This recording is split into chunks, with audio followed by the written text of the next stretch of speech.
This posture, or the bound ankle pose. This posture that increases flexibility in the hips, also in the groin.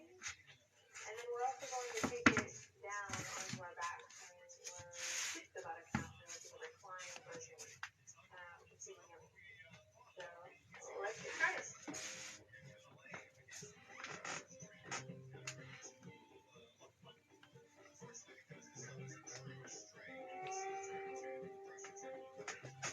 Okay, so Baddha-Konasana, if you ever took ballet when you were little, then you're probably familiar with this pose. No. Okay. So we're going to start by drawing the right heel in, followed by the left heel in. And just bring the soles of the feet together. And then same thing, if you want to lift the hips, we can on a blanket, or a block, or a bolster, or a pillow, or a book, or a newspaper. Why not? Bringing the soles of the feet together, I'm going to take my thumbs to the arches of my feet and just give myself a little massage. Why not? We don't touch ourselves enough in yoga.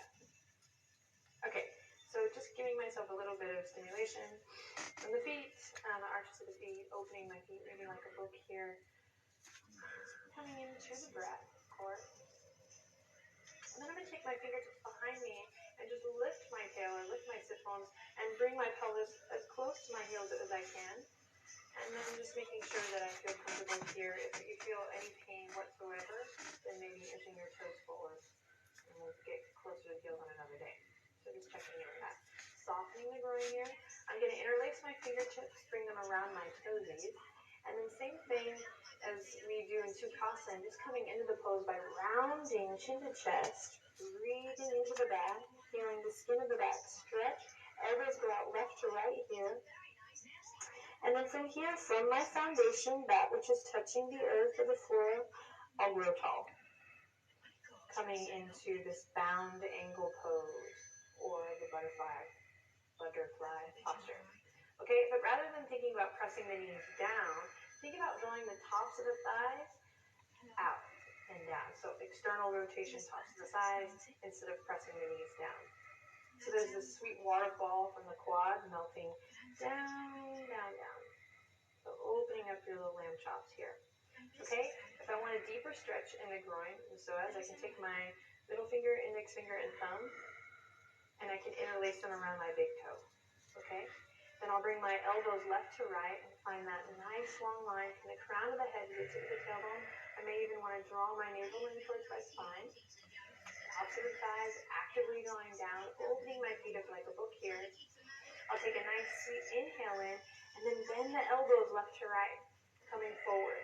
But rather than allowing the spine to round now, I'm going to set my intentions to keep a nice flat back. Tops of the thighs actively going down. Inhale in, exhale, come forward. May only come a little bit. And we'll just breathe here again, softening the groin, keeping the sit bones rooted. Okay, we can begin to pulse maybe here. And then in time, we'll be able to bring belly closer to the heels. But I think it's important to stay connected to that danda, that staff, this nice long line from the crown of the head to the tip of the tailbone, rather than forcing ourselves into the pose. In general, if we ever feel like we're compromising anything, the breath especially, it's always a good idea to ease into it. Okay, so here we are in butterfly posture or bound ankle pose. 5 to 10 breaths, pulling the elbows left to right and coming forward if that feels yummy. You can keep the chin drawing into the chest to keep this nice line between the crown of the head and the tip of the tailbone. Okay, after about 5 to 10 breaths here, then fly. You can release and go ahead and allow the spine to round. Tops of the thighs are still active as I draw my chin to my chest and my nose towards my toes.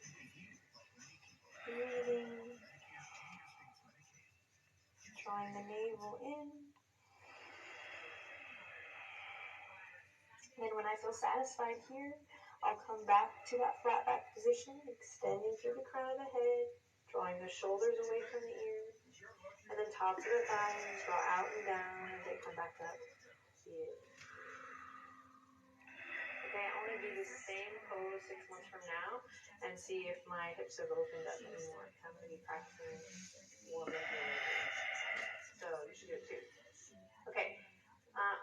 take it to the back, okay? Same pose, Baddha Konasana, but we're going to recline it, Supta Baddha Konasana. So we'll grab 2 blocks and come to lie flat on our back. Or if you don't have blocks, just come to lie flat on your back. Okay, so Supta Baddha Konasana, take it to a nice, yummy variation or modification by coming flat onto our backs. And why don't we go ahead and hug the knees into the chest just for a second here, wrapping the arms around the shins, around the legs, pulling the shoulders down, rock a little side to side. Give yourself a little massage in the lower back and kidneys. You can even take the knees in a circle. That feels good. Okay? Then we'll relax the shoulders and the elbows down. And then I'll bring the soles of my feet to the earth. And I'll take my palms to the tops of the thighs and open the book, drawing the soles of the feet together. Okay? So same thing. Opening my little butterfly wings, bringing the soles of the feet together. Take a deep breath in. As you exhale, release the weight of the body completely and fully into the mat. So Supta Baddha Konasana, reclined Baddha Konasana, is a restorative posture. So we definitely want to take the time to exhale. Just thought of waiting to exhale. I've never made that joke in yoga before. I will. Not today. So I'm going to relax with the exhale. And see if I can maybe crawl my heels up towards my root, maybe just a little bit more. Outer edges of the feet connected to the earth. Same thing, tops of the thighs are rotating out and melting down towards the mat, but this time I have gravity to help me do the work. So I can even take my palms, bring them to the inner thighs, and just rotating them out a little bit. Okay? Now we can interlace the fingertips, bring them to rest on the belly, which is great because then we can breathe into our hands here. Letting the belly rise on the inhale, look at that, and then exhale, fall. I love bringing my palms to my belly sometimes when I want to tap into my breath because I can actually use it as a guideline or a visual image of inhaling, allowing my belly to let my hands rise. And then on the exhale, allowing my belly to let the hands fall.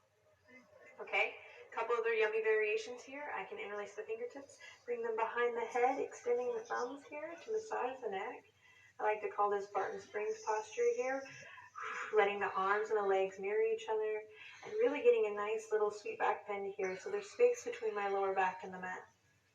Opening the chest, opening the hips, opening the groin. Another variation is cactus arms or football goalpost arms. I'm in Austin, Texas, so anytime I can bring football into anything, people dig, okay? This isn't burnt orange, but close enough. So football goalpost arms here. So bending the elbows at kind of a right angle. And this is also great if you spend a lot of time at the computer. Opening the shoulders, opening the chest. And then again, letting that exhale really take all the tension away. Filling the belly with air on the inhale, and on the exhale, releasing the weight of the body completely and fully into the mat. Feels super yummy. If by chance you happen to have 2 of these little blockies, there are a million variations for all of these asanas, and especially for this one. But here's just one little suggestion, is to take the one block lengthwise to the spine and put it underneath the shoulder blades here. And then this one, the second block, we can bring as a pillow for the head, just supporting the weight of the head. And the same thing, you guys, drawing the soles of the feet together, opening the arches of the feet, tops of the thighs, rotating out. So rather than thinking about pressing the knees down, I'm just letting my thighs open up. And then opening up the shoulders. You can go cactus arms. Whew, hallelujah. You can just go open palms, interlacing the fingertips, whatever feels good for you. Then close the eyes and relax here. Supta Baddha Konasana. Super yummy. Okay, so that was another basic posture, Baddha Konasana or bound ankle pose. And then we also took it on our backs, Supta Baddha Konasana or reclined bound ankle pose. And you can enjoy that while you watch TV. Get off the sofa and improve that posture. Open your hips, your groin, and do some butterfly while you watch television. I'm not judging you for watching television. I'm just saying you You could do this pose while you watch it if you wanted to. Okay, thanks guys. If you have any questions or comments, or you want to talk about how judgmental I am of people who watch TV, I watch TV too, then please leave it in the comment box. And if you haven't already subscribed to the channel, please do, and visit Yoga with Adriene for a lot more. Thanks you guys. Namaste.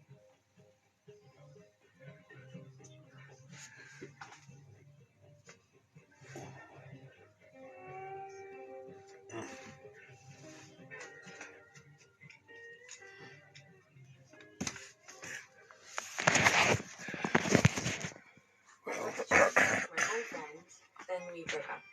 So I asked my sister to join. And as we sailed along the Seine, I thought, she's the best boyfriend I've never had. One app, over 300,000 experiences you'll remember. Thank you for joining me if you joined me.